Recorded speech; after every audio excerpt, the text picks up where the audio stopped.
guys, good evening. Dating gawi. Dito lang kami magpipicture-picture sa kusina.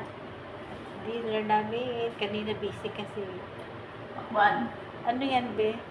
Pakwan. Pula-pula, no? Ang sarap.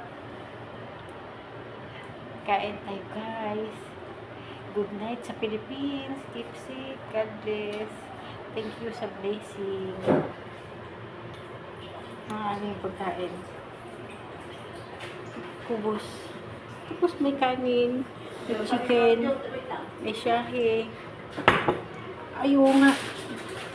Tapos meron pang, anong tawag dito? Adas. Adas. Meron pa to. Ano bang tawag dyan? Tamis. Tamis. Report na lang to. Ito pa ako yun. Oh, report pa lang yan. May bawas na yan, ha? May buo. Tapos meron pa kami grits. Laki. Report na lang yan. Report na lang to. Sige guys, ingat kayo dyan. God bless. Magdi-dinner na kami. Thank you sa blessing.